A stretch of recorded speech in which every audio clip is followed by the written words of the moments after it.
अरावली में कोई भी रिलैक्सेशन नहीं दिया गया है। पहली बात, अरावली भारत के 4 राज्यों में है, दिल्ली, हरियाणा, राजस्थान, हरियाणा और गुजरात। टोटल अरावली 39 डिस्ट्रिक्ट्स में है। अरावली की पिटीशन 1985 से चल रही है। इस पिटीशन में चलने के बाद अरावली में माइनिंग के स्ट्रिक्ट नियम होने चाहिए, इसके हम भी पूरी तरीके से समर्थन करते हैं। सुप्रीम कोर्ट ने चारों राज्यों को कहा कि अरावली की सेम डेफिनेशन होनी चाहिए।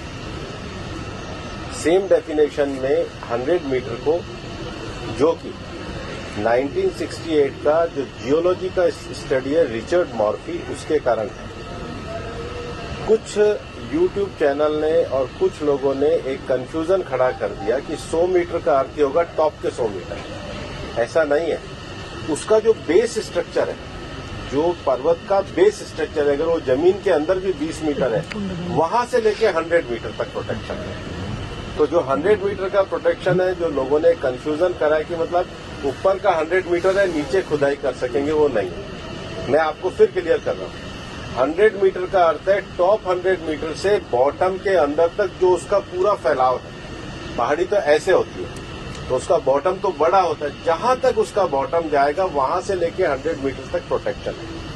और अगर एक पहाड़ी और दूसरी पहाड़ी के बीच में 500 मीटर का गैप है, तो वो जमीन भी अरावली रेंज मानी जाएगी। इस डेफिनेशन के आने के बाद 90% से ज्यादा एरिया प्रोटेक्टेड एरिया में आ गया।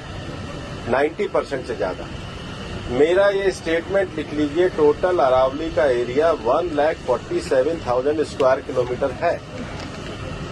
इसके बाद केवल अभी की जो मेरे पास 39 डिस्ट्रिक्ट है, केवल 217 किलोमीटर, मतलब 2% में ही माइनिंग हो सकती है, और वो भी हर तरीके से नहीं हो सकती। उसके लिए भी सुप्रीम कोर्ट ने डायरेक्शन दिया है कि आपने जैसे सारंडा और झारखंड में एक पूरा पहले माइनिंग प्लान बनाया है, वो प्लान तैयार करिए।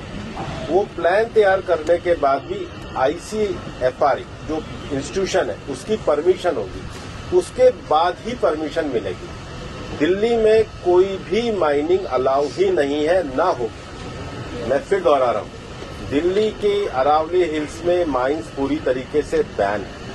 अरावली में लगभग 20 से ज्यादा फॉरेस्ट रिजर्व प्रोटेक्टेड एरिया वो एज इट इज रहेंगे।